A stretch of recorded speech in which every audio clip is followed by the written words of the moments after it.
everyone for joining us. Everyone is being recorded currently, and we are muting you as you enter. I do have a few housekeeping tips. Due to the number of participants today, we've automatically muted everyone, like I've just said. Please enter any questions or comments into the chat box. If you have something to add to the conversation, please note it in the chat box and we'll call on you. You may also send questions via email to professional@asce.org. Again, that's professional@asce.org. Please close all of your applications, especially email, so that your system will run smoothly, so we don't have any interferences. And also, please keep all conversations geared towards the benefit of the community and today's topic. We will be recording, like I said previously, and then we will be sharing the recording later on. But all comments in the chat box are private, and your name will not be shared. So I did want to go ahead and welcome all of our panelists today. We greatly appreciate them joining us on such short notice to discuss our topic. I will open it up to them at this point to have them go ahead and introduce themselves. Hey, everybody. Jaffer, go ahead. Do you want to start off? Yeah, sure. Hi, everybody. My name is Jaffer Al-Musawi. I am out of Las Vegas, Nevada, and I work with a company called GCW. Out here, I'm a water wastewater engineer. I've been with them for about 7 years, and I've been involved with ASCE for the past, I don't know, 10 plus years now. And currently, I am the chair of the Committee on Younger Members. Awesome. Thank you, Jaffer, for joining us today. No, thank you for having me. Yeah. And now we have Nikolai Olden. Nikolai, can you go ahead and introduce yourself?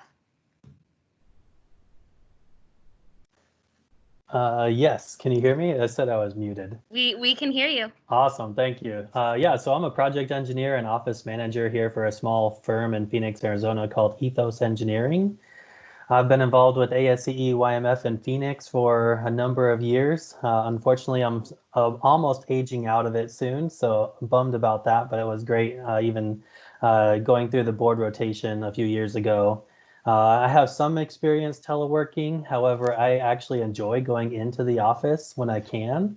Yeah, I'm just thankful to be here. Awesome. Thank you for joining us. Stephanie, do you want to go ahead and join us and introduce yourself? Sure. My name is Stephanie Slocum. I am the founder of Engineers Rising LLC. It's an online company that does career and leadership development training with a specialty in women in engineering. Before that, I worked for 15 years as a structural engineer. I'm super involved in the SCI Institute in ASCE. You may have seen me on Collaborate, the online platform, so I'm super involved in that. And I have a lot of experience working from home in the last 2 years. So since I started my company, I focus on online. And I also have 3 kids, all elementary age, working from home. So I'm happy to talk about that a bit as well. That's a hot topic these days, right? No guarantees they're not going to pop in during this call. So yes, but that would be expected, right? Awesome. So that leaves us with Melissa Wheeler. Melissa, can you introduce yourself, please? Yes, I am Melissa Wheeler. I am a project manager for transmission, which is high voltage power lines with Georgia Power Company. And my job is based out of Atlanta, but I spend a lot of time on the road. So I am on my laptop probably 50% of the time telecommuting. And then for the past month, I've been home. And it has been a change, but would love to share my experiences. As far as ASCE goes, I got involved as a student and at Georgia Tech and was involved in the Georgia section and lots of activities. Have been a Region 5 director serving on the Society Board of Direction. And my current role is in the Leader Training Committee, sort of developing some training for our leaders out in our sections, branches, regions, institutes, and younger member groups. Awesome. Well, thank you for joining us, Melissa. Glad to be here. So we wanted to go ahead and start off with a question for you. Basically, a lot has changed, right? Our work days has changed, our personal schedules has changed, everything has changed. How has COVID-19 impacted your work day? So I'll go ahead and let everyone go ahead and answer this kind of broad question. Jaffer, do you want to go ahead and start off? Sure. So how has everything really impacted it? I mean, I think it's impacted everything that was normal. What seemed to be going into the office as a daily basis, being able to communicate face to face with people. Now we're, confined to, our personal spaces at home and working, using different technologies, communicating a lot more. It's definitely, it's kind of a negative impact at first, but I think it's starting to kind of reverse itself a little bit. And once you start to find your groove, you kind of get back to normal and find that new normal, whatever that may be for, however you're working. Yeah, that's the hard thing, right? I feel like as soon as we get used to this, we're going to go back to work. Yeah, and then we're going to have to adjust again. And adjust again, yeah. Nikolai, do you want to go ahead and talk about what the impact has been to your workday? Yeah, so it completely threw off all of my routines. I'm a very kind of scheduled person, starting off the day off with a morning routine every single day. And it just threw a wrench into everything. So I feel like it really threw me off track for a little bit. It took me about 10 days just to kind of figure out what new systems to put in place just to kind of keep me focused and, get my productivity back up again. I have a company called Engineering U as well, where it's a leadership development company. And so we meet in person as, in small groups. And so moving those groups online through Zoom has also been a challenge, but I think it's been connecting very well. And then I would say like the biggest change has really just been, I have been having a lot longer breaks in between different working sessions, mostly because of my 3 kids here at home. So I would say that's been a welcome change, but it's been a big change. Yeah, absolutely. So I do want to remind everyone, if you have any questions about our topic, which is productivity and sanity while working from home, obviously there's a lot that that we're thinking about as we're working from home. How are we performing? Are we being productive? Are the kids doing their schoolwork? There's so many elements into it. So productivity, sanity, if you have any questions, please put them in the chat box. But Stephanie, do you want to go ahead and tell us a little bit about how your workday has changed? Sure, I'm happy to do that. So I was in a situation where we already had 2 adults working from home. My husband is also an engineer, and he was telecommuting full time when he wasn't traveling as well. So from that perspective, like we had, the office set up, the things you check off the list. However, bringing all 3 of my children home, so the youngest is 5, the oldest is 11, all elementary school kids. We are fortunate that our school district provided a whole bunch of like learning stuff. But now they're not at school, they're here, and we're, 2 professionals working, trying to homeschool our kids and keep them on track during the day. So I would say for us, similar to what Nikolai said, that adjustment of schedule has it completely threw all of our schedule off. And I'm saying that as someone who is used to working from home. In that, my morning routine, I was meditating yesterday. My 5-year-old came in at 6:30, jumped on my lap, followed by my 9-year-old and the dog. I only wish I was making that up. And so, when we talk about being productive but keeping your sanity, well, we'll go into that later. But for me, I'm a business owner. So if I'm not productive, no one in my company is productive. And so I'm coming at it from that kind of perspective. But like I said, even when working from home, throw the kids into the mix and yeah, a whole new schedule, a whole new routine. And it took me about 7 to 10 days to sort that out myself. Yeah, absolutely. Melissa, do you want to tell us a little bit about how your schedule has changed? So whenever I used to have a telecommute day and I would be working at home, I feel like I got so much done because there was nobody to interrupt me. I didn't get many phone calls, and I felt like those were great days and I looked forward to it. And we were on day 2 of everyone in my company who can working at home. And I was already getting messages before 8 o'clock in the morning. I hate this. When can we go back to work? And I think that being forced to be at home is a different situation. And it did take me a little while to adjust, but you know, a commute up to the second floor where my desk is a lot better. I guess I use that drive kind of like to clear my head and get started for the day. And I didn't have that anymore. But I was able to prepare ahead of time and bring home the equipment I needed from the office. So really my setup here is just like I would have at the office, except a nice printer. And so it's just a matter of figuring out that I don't have to sit at this desk all day, and that I do need to schedule lunch and go downstairs and actually have a break for a while. But it took some adjusting. And now I find that my day has changed the most because I get a lot of phone calls where I wasn't before. Somebody I think would send me a IM or an email, and now they're craving that connectivity, so they call me on the phone to talk instead. So, or they want a video chat. So don't be afraid to video chat, even without makeup or doing your hair. That's what I've noticed a lot of that. You know, people really are reaching out personally, and even those meetings that you have where people are, you know, in the meeting and then they're out the door, right? They're, you know, getting up and walking out. Now meetings are kind of lingering, and there is some craving for personal connection. So that's interesting. So I do want to remind everyone again, if you have any questions, please put them in the chat box. If for some reason you're not seeing the chat box, or you are joining us through your landline or cell phone, you can go ahead and email questions to professional@asce.org. So again, our next question that I want to go ahead and ask,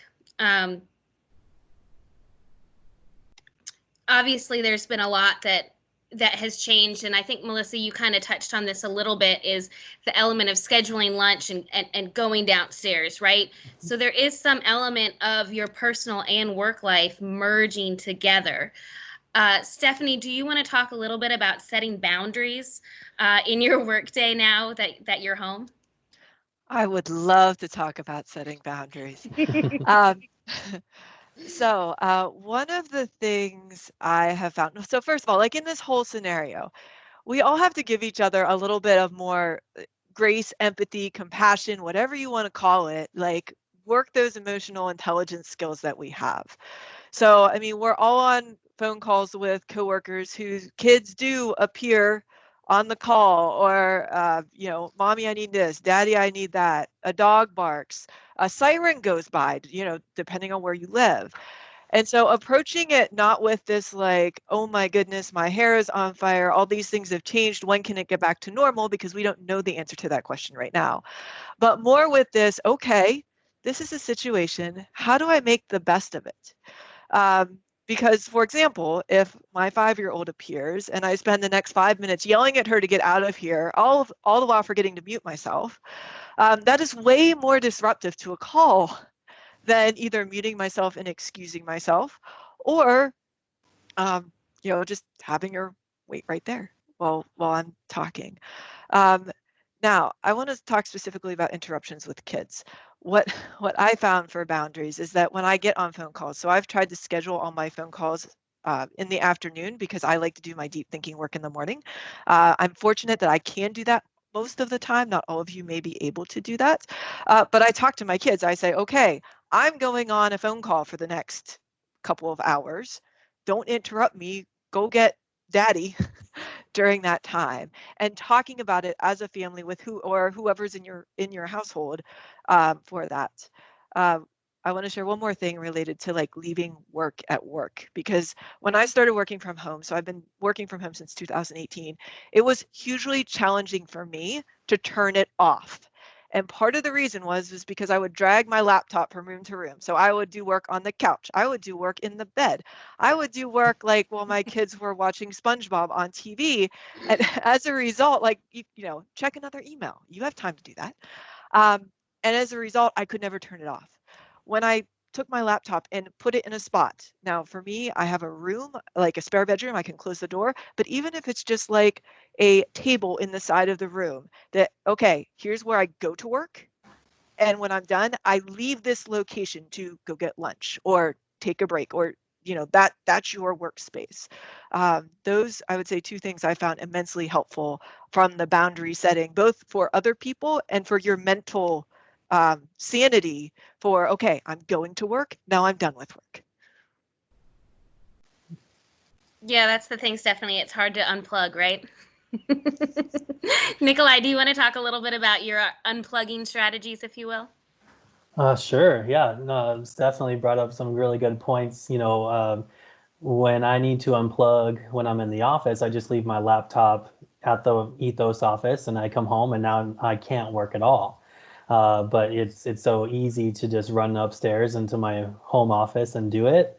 So I'm just like turning it off. I know that's a dumb thing because you could just close it or you could just, leave the room. But like when I hit the off button, it just really helps.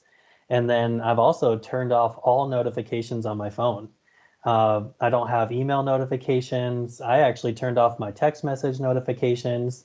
So if somebody needs to get a hold of me, it has to be a phone call, and then I know it's urgent, so I'm not getting distracted. Or, if my team, if they need something, I can just jump onto Teams on our, company-wide group chat and just say, hey, I'm checking out from 9 to 11. If you need something, call this person. So just over communicating, I think, has been really key. Awesome. That's good to hear. So we do have a question in our chat box now. I think a lot of people are trying to work around the clock. Like you said, if you can't get something done, they've got more time in the evening and they go ahead and work around the clock. So this question, how do you control not overworking or becoming a night owl to do work you can't get to during the day because of interruptions? Jaffer, is that something that you can speak to? Yeah, I can touch on this a little bit. I've never really had a problem with turning off when it's time to turn off.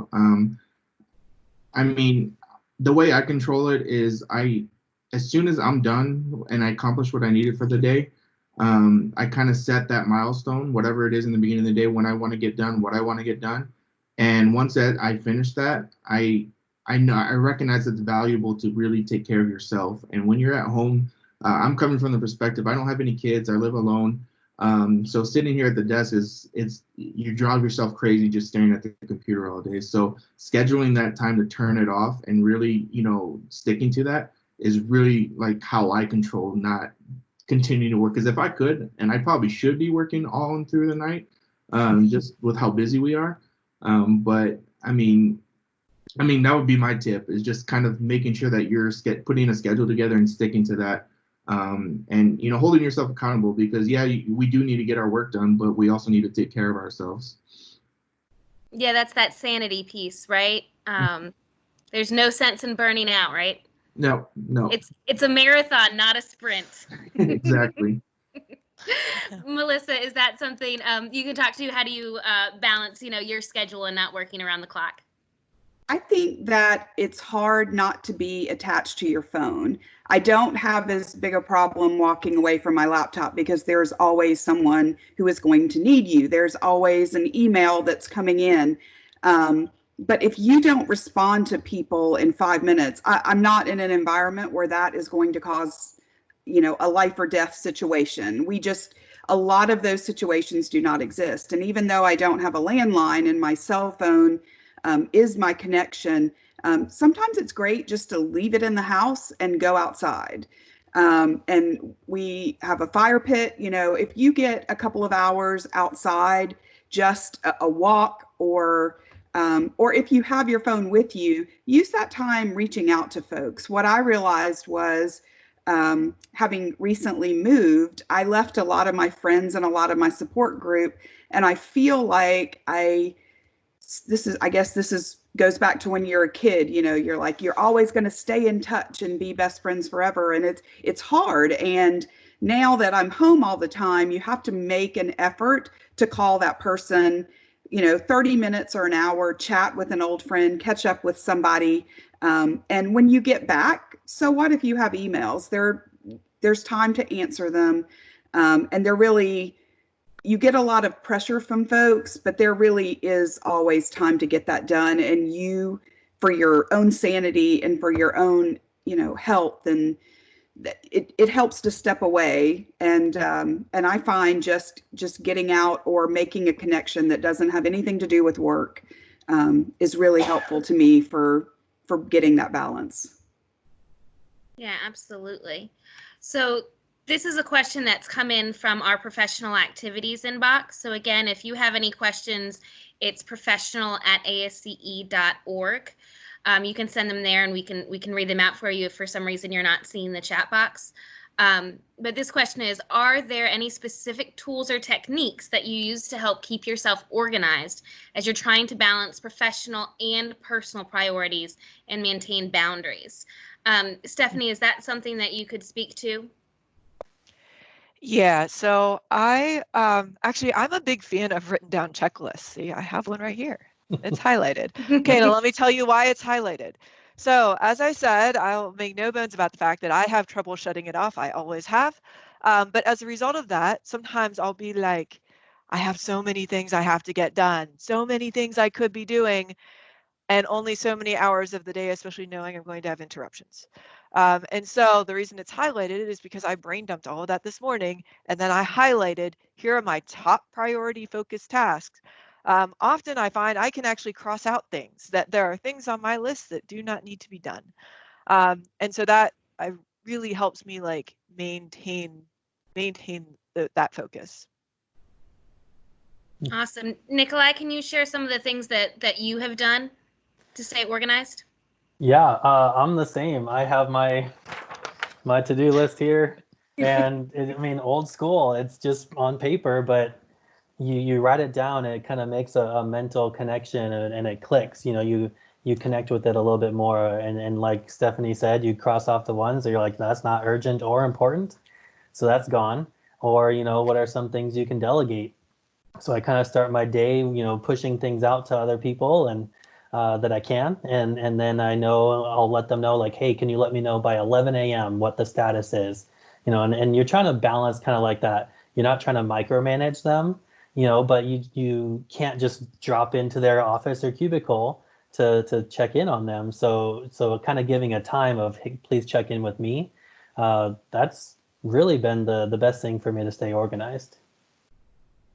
Yeah, that's an excellent point. Melissa, go ahead. I do have one other thing that I do write down on a list too, a physical list.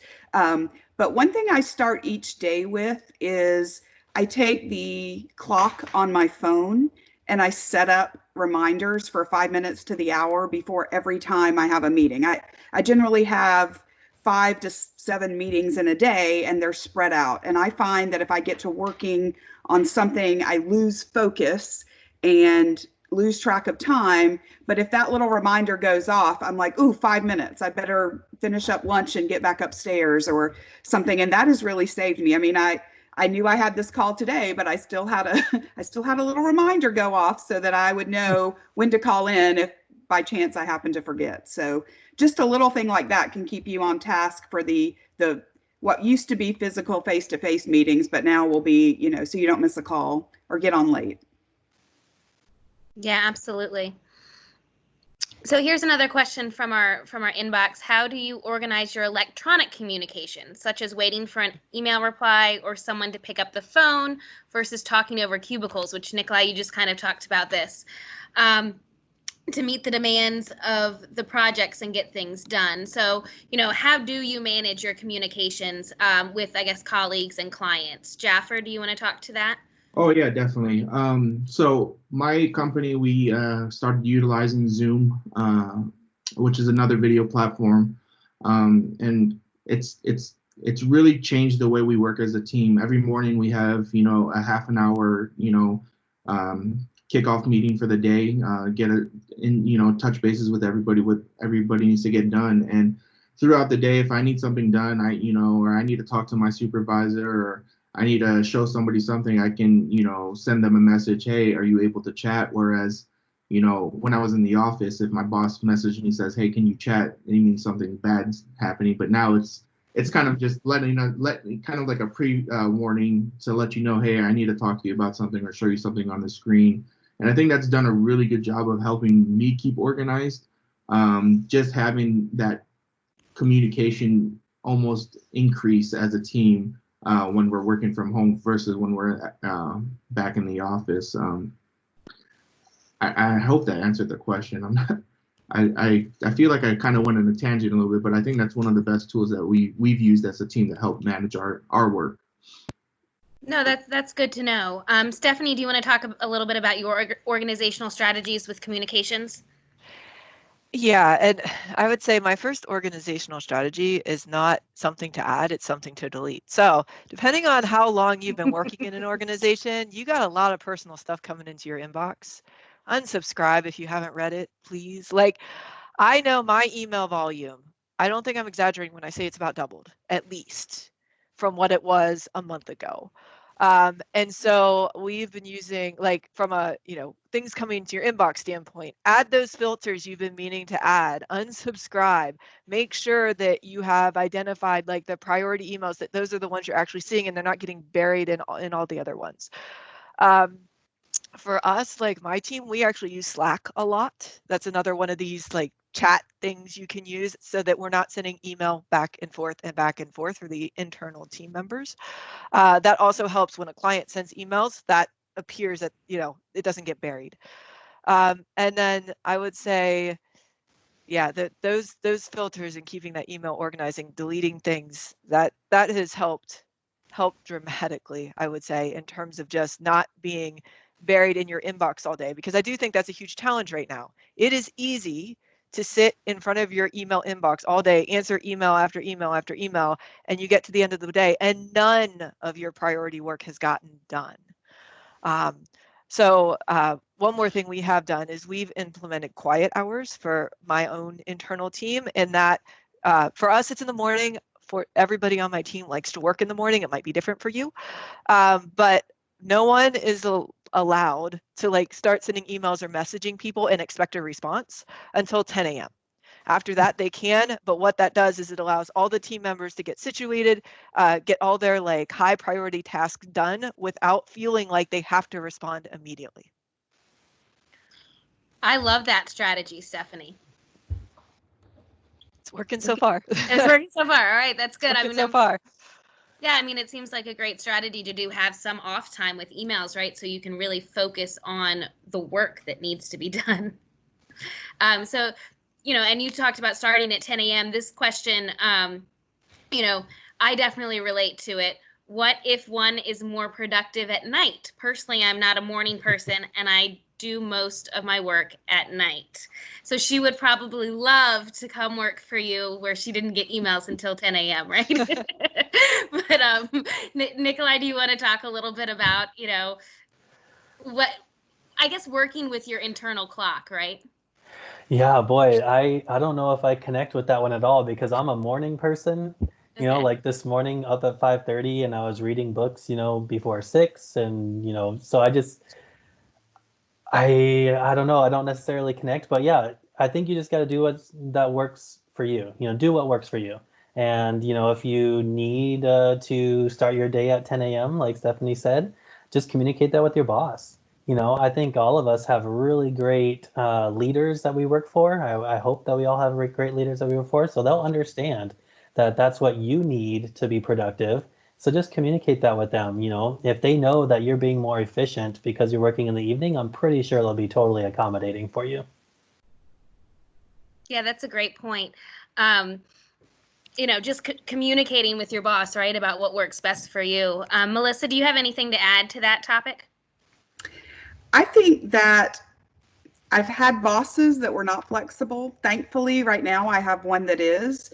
And if I'm not getting my work done, they know that. So if I want to sleep in one morning, I am a morning person too. So I get up and start early so that I can get done.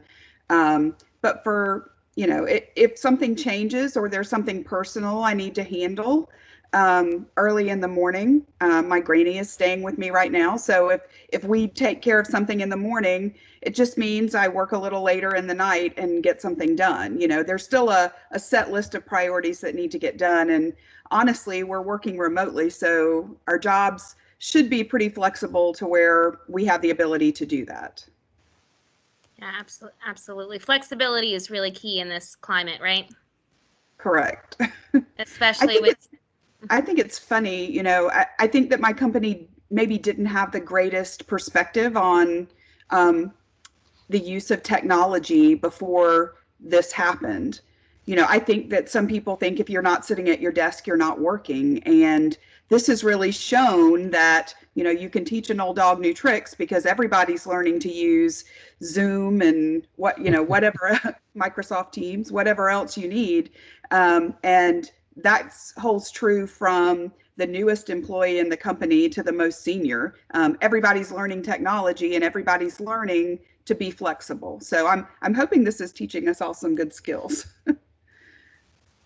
definitely, I think it is. So the next question that we have here is tips on physical breaks. I know, Melissa, you mentioned earlier scheduling that lunchtime to go downstairs, and I've heard a lot of people, really using that as a good strategy. Jaffer, is there anything that you're doing to schedule physical breaks throughout the day? The only break that I really have scheduled, honestly, is lunch. And in between when I start working and when I end working, I'm taking a lot of different breaks. I'm finding myself working from home that I'm requiring a little bit more breaks than when I'm in the office, just to kind of get away from the computer. So, every, hour or something, I'll go do, a bunch of push-ups or get some work, exercise in. I'll go stand on my balcony, get some fresh air. Anything I can do to kind of ease the thought process or the amount of work that it takes to kind of because there's a process. You got to force yourself to stay focused when you're at home, when you can be doing, the laundry or cleaning, the bedroom or doing whatever. So that actually starts to drain you a little bit. So giving into it a little bit and kind of just taking as many breaks as you need, but still kind of maintaining that that you need to get a work done. So even if it's standing up during the middle of something, walking around the house and coming back, that's one way of really kind of taking a break to really give yourself a moment to just breathe and relax. Yeah, absolutely. I know I've heard a lot of people talk about headaches from just staring at the screen too long. You don't realize, what an impact it is to really just be sitting, all day just staring. Oh, yeah. But I was just going to ask you, I'm sure you take a lot of breaks. Yes, I do. So fun fact. So does anybody else on the call have one of these Fitbits? So this is a Fitbit watch. You might have an Apple Watch. Have you noticed that when you don't get 250 steps in an hour, it buzzes? Well, one day I looked up to see why that is. Apparently there was a study done that showed if you got up and moved for 2 minutes during every hour you were sitting, your life expectancy would increase.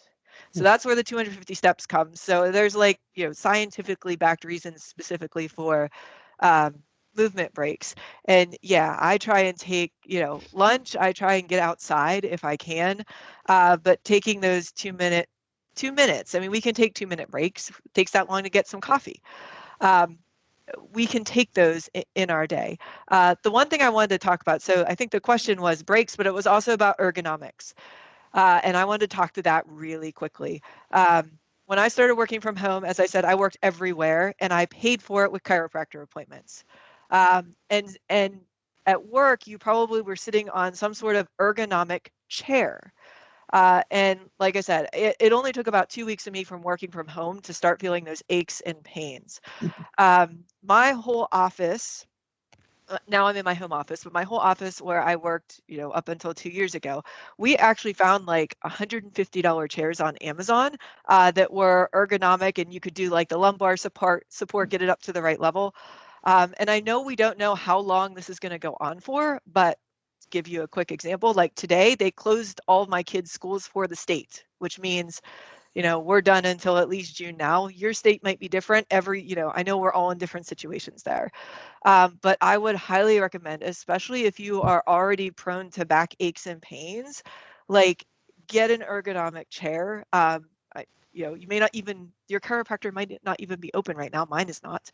But don't put yourself in like a worse situation because you're trying to make your like hard wooden chair in your kitchen work. Absolutely. Stephanie, I live in Virginia, and, I have a family member that was going to try to order something and go pick it up from IKEA, and apparently IKEA is closed. So it's like, where do you order a chair? And Amazon's delayed. I don't know if anyone's tried to use Amazon, but you're looking at like 2 or 3 weeks for any Amazon packages. Has anyone made... It is very frustrating. I was on Amazon last night and I'm like, what do you mean I have to wait until April 30th for you to ship this to me? We get so used to things. It's difficult, but there are a bunch of free videos, even on YouTube, stretching. I mean, I think it's kind of cliche to say, oh, you should do yoga, but there's like really great stretches and videos, and I'm, had back surgery a couple of years ago. So I find that, putting some books after a few days, I started stacking things under my monitors so that I was getting things to the right level, and making it so that it was more comfortable to sit in my chair. And you can Google what height things need to be for you, but making yourself comfortable is going to give you a better experience working from home. And, the only place you can get a delivery is Amazon, but you're going to wait. Yeah, absolutely. So we have some ideas in the chat about adopting a dog or maybe a cat. Melissa chimed in. So many distractions that you could find. I've seen a lot of people adopting pets recently. So that's interesting to think about. I'm surprised one hasn't hopped up here to be on camera yet. So, I was really hoping, Melissa, that would happen. So I'm a little disappointed. It's not over yet. So I guess go ahead. Oh, I was going to say one more just quick thing, because I see some of the panelists are doing this anyways. Ergonomic wise, I almost always stand for phone calls, especially if I know I don't need to share my screen. So for like team check-ins would be a prime example of this, where you're checking in with team members on priorities or answering a question or something like that. I found just going from sitting to standing, I mean, I don't have a standing desk, and like I said, I've been working from home for a while. Most of us won't. Some people might have one of those at home, but most of us won't. But just getting up, you can turn off your video for that Zoom call and walk around if you need to. But I've also found that helps take the pressure off, specifically my back. I was on a call with somebody this morning who said, "Can you hear the birds? I'm outside." So there's no reason you can't do that Zoom call from your phone outside. No, absolutely. I've definitely done some conference calls walking around if they were old school conference calls, right? Just take a little walk. So I guess talking about distractions, one of the questions that we've seen is how do you handle distractions on a phone call? So, like Melissa was saying, maybe that cat or a dog, or, you've got a 6-year-old that wants a snack. How do you handle those distractions? Stephanie, do you want to go ahead and start us off with that one? Sure. Okay, so first, like setting the boundaries, like I feel like that's where you start. If you know you have an important client call, I honestly don't worry about this too much with internal team members because we're like family anyways. But if it's like a client call, tell your kids, if they're old enough to understand, my youngest is 5, and yes, she does understand, that they shouldn't interrupt, not to interrupt you on the call. If you have kids in the house, especially if you have a spouse at home, be like, go talk to the spouse during that time. But I would say like the biggest thing is if you experience a distraction, either yours or someone else's on the phone, to once again use that emotional intelligence, empathy, compassion, humor if need be, like, hey, my 5-year-old came in and there's a disaster, her sister hit her in the head with her lightsaber, which has actually happened. Treat it with humor. Like it makes, we're engineers and we're trying to be productive, but we're also human. So just approaching it with that that mindset, I think, can go a long way towards that. The other thing I would just say is related to where you set up your computer. Specifically to the little person reactions. So like we've all seen those videos where like a child like sneaks into your background. So I wish I could like give you like the 360 view of how I have where I'm working. So I am literally, my computer is where it is. It is 4 feet from the wall behind me. So my children cannot like sneak up into the call. It's also raised up using Melissa's books. I actually have like a standing desk attachment thing that's on top of my desk. Unfortunately, they aren't available on Amazon right now, or else I would tell you exactly where to get it. That raises the elevation of my computer because it's taller than my 5-year-old. So now she can't sneak in, but you can do that with books, the extra Amazon boxes from all those toilet paper orders when they eventually get here, and those sorts of things. I would say the last thing is just that understand like distractions are going to happen and have a plan to get back on track. So you're not sitting there thinking, oh man, I had that distraction. Now my day is completely derailed because don't have like the flexible mindset to be able to deal with it. Yeah, flexibility is so important. But Stephanie, those were some great tips. Like, I'm gonna need you to recap those later on. So thankfully we're recording this so that I can go ahead and write them all down. Nikolai, do you want to talk about some dealing with distractions during phone calls? Boy, yeah, Stephanie covered a lot there. That was good. I'm trying to think what could I add. So my office, my son he's in kindergarten, he's the oldest, and he'll do work right there. So sometimes I'll be on a Zoom call and what you're doing right now with blurring your background so they can't, see what's behind you. That's a great tip. I would say 2 or 3 times a day, my wife will come in and I've actually really welcomed these distractions. They've been really good breaks throughout the day. And she'll bring in our 10-month-old. And the first time I was writing a report and she just starts banging on my keyboard and the report I had to hit undo a bunch.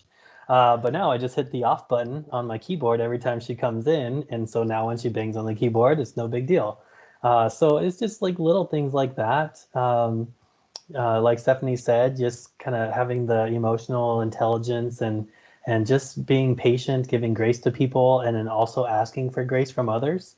I think you are allowed to do that a couple times, but if you have to do that every single phone call, I think that's going to get old. So, set some boundaries for sure, but just understand that people are really giving people grace during this time. Yeah, and I think that if a child interrupts, I've had that on conference calls where you hear things in the background, and I think that really stresses some people out. And you just have to, acknowledge it, like, hey, how are you? Whatever. Sounds like y'all are having fun in your house doing some social distancing, and and move on. And I think that putting people at ease is helpful in a situation like this. My cat did jump up the other day. I got this big mouthful of hair, and then I couldn't continue. We weren't on a video call, but I couldn't continue. I'm like, I'm sorry, I had a mouthful of cat hair, and now I'm back. I think that just kind of putting people at ease makes the situation better. Awesome. So we have some good advice in the chat. Outlining your key points for the conference call will help get you back on track. So if you do have some distractions, if you just go back to those key points, maybe laugh a little bit, acknowledge it, and then get right back on track. So that's really good advice. Thank you for sharing that in the chat. We do have time for, a couple more questions if anyone wants to email them to professional@asce.org. Or you can go ahead and put them in the chat box. But I think a good one that a lot of people have, really been thinking about is what tools and techniques do you use to cope with stress and anxiety while working remotely? This obviously is something that, none of us have ever quite dealt with before. And it's stressful and it's hard to cope. What are some of the things that you're doing to really cope with the stress and anxiety? Jaffer, do you want to go ahead and just talk about that? Sure. Man, I mean, as with everything going on, definitely, the stress levels and anxiety levels have gone up. But I think my plan of action is the same as it's always been before this even started. Do what can get you, to kind of relax and understand that, it's not the end of the world. So things that I do, I go for a walk, go to the gym. That's a big stress reliever for me. But so I can't do that right now. So it's a working out. It's listening to music, doing what I can to just breathe or take a second to breathe. I think really helps to kind of, reduce my heartbeat a little bit. But I mean, I haven't had too much, but that would be my tips. Maybe get on a phone call, talk to somebody. I mean, if you're feeling anxious or if you're feeling stressed out and, you can't reach out to you can't have anybody physically there. So call somebody up, that you're friends with, your, loved ones, significant others, and, just kind of get a familiar face there to kind of really warm you up a little bit. Yeah, absolutely. I have something I'd like to share. I didn't know that it was going to be a stress reliever at the time, but my manager set up a virtual lunch for our team. And so this is where I know people are doing happy hours and I would have been up for that, but she just set up 30 minutes at lunchtime where we could turn on our cameras, have our ham sandwich or whatever, and just see each other. And that was a day I didn't have makeup on, and I had on the yoga pants. I looked like I was going to work out, but I was just working. And so I did turn on the computer and I thought, what difference does it make? I'm a little square on somebody's computer, but seeing each other and kind of seeing the background where they work, not blurring it, and kind of I'm sort of new to this team. So it was fun to kind of get to know others, and a guy lives on the lake. So, he's turning around his laptop so we can see the view out the window, and a 30-minute kind of goofy setup for us turned into over an hour conversation where we all felt more connected afterwards. And it turned out to be a stress reliever. And so I think we're going to do that more. That's why I said earlier, don't be afraid to turn on the video, and, no one's going to remember that, you forgot your makeup or hair that day, and just kind of get out there and get to know, you miss seeing these folks. So this is a great way to stay in touch. Absolutely. Like, it's just so important. That sense of connection is really important, I think, especially with, coping, right? Like to understand it's not just you. You're not alone. Like, everyone is sitting in their house all by themselves, and everyone's in the same situation, right? Like, everyone wishes that they could, go to a movie or, turn on their TV and watch the baseball game. But, here we are. So this is baseball. You do miss baseball. Anybody else? Any sports we're missing? Basketball. Yeah, March Madness. So sad. Yeah. Can I add something to this? Oh, Go ahead. Go ahead. What I was going to say, so I feel like sometimes when, like, if we go back to 2 months ago, a lot of people thought of like stress relief, self-care, that sort of thing is like kind of this like nice to have thing I will do when my work is done. Except when your work is done actually never comes, kind of thing.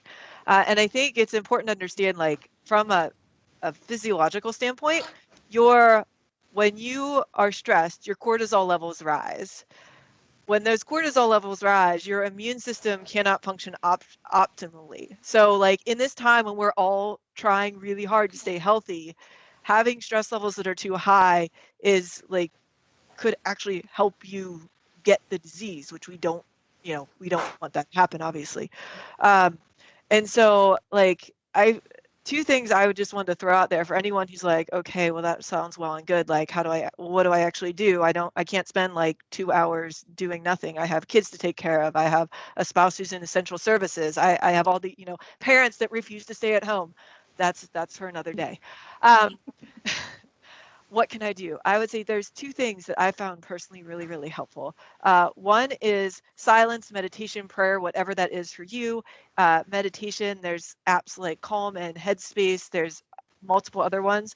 I don't like to sit still for very long, but even I can sit there for 10 minutes with my headphones on, kids and dogs jumping on my lap notwithstanding. And it really helps to like settle and clear my head and make sure I'm focusing on stuff. The other one is a gratitude practice. It literally like rewires your brain, and I'm not gonna go into the brain science of this, but it calms you down. And so before you start, take your paper, write down 3 things you're grateful for that day. And if it happens to be a coworker who did something awesome, share that with them. It'll make them feel good, you feel good, and it will help kind of lower the pressure and the stress and the anxiety and the noise for everybody. Absolutely, that's great advice. So in addition to that, we have someone that just posted in the chat. I work from home all the time for 3+ years now. I think one thing some people may want to consider is getting up and dressed for work as if you were going into the office. A lot of studies, I've just lost my place. A lot of studies that show that can change your mindset. I found it helps. I may not do it every day, but it can definitely put me in a work mode even though I'm home. So that's something that, Stephanie, it looks like you definitely got up and got dressed, right? I did, yeah. Yeah. Awesome. I've been doing the same thing, and my mother keeps making fun of me. I'm, quarantining with my mom, my sister, and my child, and she keeps making fun of me, but I still keep doing it, so. Yeah, and I will say, like, where this has made the biggest difference, I've noticed, is, I have 3 children, I can use as guinea pigs for this. When schools were canceled, the very first day, I'm like, okay, you guys are getting up, you're getting dressed, you're coming downstairs, you are eating, and then, you can do something else. Like, we didn't have school stuff that week, so there wasn't really, like, we had 1 computer for them at the time, and so there wasn't, like, a lot of stuff they could do after that, but we made them do that routine. And it seemed like that kept them from acting out, like holding that structure and schedule seemed to help with their behavior. So yeah, I mean, it's definitely a mindset thing, but like 5% of our brain is conscious and 95% of our brain is not. So that mindset in that 95% is important to helping you stay productive and well, I'm not going to say stress-free because no one's going to say stress-free right now, but it will help things be better if you can make sure your brain is in the right place to start work. And in the normal course of events, you get dressed before you go to work. Absolutely. So we have another comment regarding the dress code. We have tried formal Fridays at home with the rest of the week being casual. It helps. So again, another person saying that's good. So I think we probably have time for one more question that we have in the chat box here. This is a little bit more technical. How do you handle drawing reviews and markups? Typically, I will get a large 11 by 14 drawing package, and I can write on or easily flip through. Jaffer, is that or Nikolai? Go ahead. Well, so we use Bluebeam Ethos, and so you can just create a you create your package, your PDF session, or you create your PDF package, and then you'll create a Bluebeam session through Bluebeam Studio, and you can invite people to comment on it.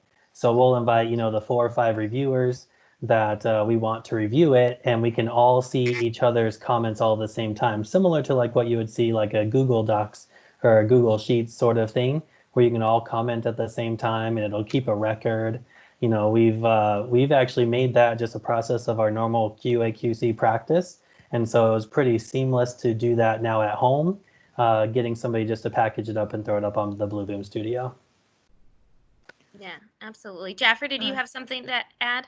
Yeah, well, I do definitely agree with Nikolai. We just started using Bluebeam and Adobe Pro to edit everything, and that's been working well. But there's times where I needed to print something out and wet stamp, and I would have to drive to the office to print because I didn't have a home printer. So that became a very big headache just to go to the office, print out one piece of paper, sign it, and come back home. So I actually ended up buying myself a printer for those smaller type documents that, if I need to sign something or if I need to, if it happens to be a report to review, I can at least print it from home now. But Bluebeam and Adobe Pro are very, very useful tools to use. Yeah, absolutely. Stephanie, it looks like you had something to add too. I do. So like 2 years ago, I was working in a structural engineering office, and sometimes if I needed to do stuff from home anyways, I would do like markups for someone to draft or related to shop drawings. I actually used Evernote a lot because what I found is even for the larger, like I've even done full-size drawing markups as long as you can get your phone far enough away that it'll do the color and it transfers well. So if you're like marking up stuff, especially for someone else, or if you're receiving a sketch that you're commenting on, I love Adobe Pro. I've used that a lot too. But honestly, sometimes it's just faster to hand do it, right? And we're trying to get as much done as we can. So that's another, one that there's even a free app for Evernote that may be helpful to some people on this call. Awesome. Well, it looks like we only have about 5 minutes left. Do we want to go ahead and take, probably about a minute for each of you to wrap up and share some final thoughts? Jaffer, do you want to go ahead and start off? Yeah, I think, my word of advice to everybody is to recognize that we're all human. We're all going through the same thing. Just, be kind to each other, do what you can, understand that not everybody can be 100% efficient all the time. And just, keeping that in your thought process. And if you need help, or if you're struggling, just reach out, and there's a lot of people out there to help you. Yeah, absolutely. That's a great point. Really just giving grace. Nikolai, do you want to go ahead and share some of your final thoughts? Sure. So I think for me, the most important thing is, the one thing we can control is our attitude and our thoughts, right? And so kind of like choosing joy every single day, gratitude journals help. Serving others, is a great way to kind of choose joy and just bring happiness to your life and energy to your day. And I think just being intentional is super important right now for, mental, physical, emotional health. And so just find some amazing things and ordinary things, that'll just kind of give you a little bolt of energy throughout the day, and just continue to choose that joy and have positive mindsets. Yeah, absolutely. Stephanie, do you want to share your final thoughts? Yeah, I would say, like, in addition, I feel like I don't really have to say anything after what Jaffer and Nikolai just said. I would just say, like, give yourself that grace. I know, like I said, you've probably got to have a good read on me talking about how I can't turn it off and all of that. But I think sometimes as engineers, like, we hold ourselves to really high standards. We pride ourselves on being productive. We pride ourselves on getting the job done. And I think sometimes there's a tendency when in these sorts of like crisis situations to beat yourself up over, oh, I used to be so productive in the office and now I'm having trouble because my kids are at home. And I just give yourself that grace as well. And just know that, like, if you are feeling anxious and stressed, there's a whole community of engineers and other folks like in ASCE. Like, reach out to us on the panel stuff, reach out to your friends. We are here to support you, and know that you are not alone in going through this. We're all going through it together. Absolutely. That's really, really important. Melissa, do you want to share any final thoughts? So I've already heard one of the two words that are pretty much my guiding force in life. Be intentional and be genuine. I think that genuineness is something that people can see and they relate to. And I get a lot of that strength and help I need before this crisis, during this crisis, and it certainly will continue afterwards, from my friends and family that I have made through ASCE. So I think that this is a great opportunity. Last Thursday at 3, the call was great. I can't wait to see what's going to happen in the future. But don't forget your ASCE friends and family, because that's a community that's going to be there for you regardless of what kind of crisis you're going through at the time. And be intentional, be genuine, and remember how important ASCE is. Yeah, absolutely. Those were great insights. And to piggyback on that, Melissa, For ASC members, they are welcome to access ASC Collaborate is a discussion forum that people can go and connect virtually through that. I know Stephanie has connected with a lot of people through that forum. And if anyone has any questions about ASCE resources or benefits, please feel free to contact me directly and I could talk to you about it. I'm sure, Melissa, Stephanie, Jaffer, Nikolai would all love to talk to you about ASCE and, the community there and how that can really support us in this very difficult time. But thank you to all of our panelists. This was a great discussion. And I will be posting information about next week's Thursdays at 3 too. And there will be a recording of this that I will send out later on today to everyone that registered for this call, so everyone can have access to it later on. And you can then take notes of all of Stephanie's great thoughts on building a standing desk. Right. So, a lot of them are on my blog too, so okay. You'll find that. We'll find that too. Awesome. Well, thank you all. Have a great rest of your day and please be safe. Thank you. All right.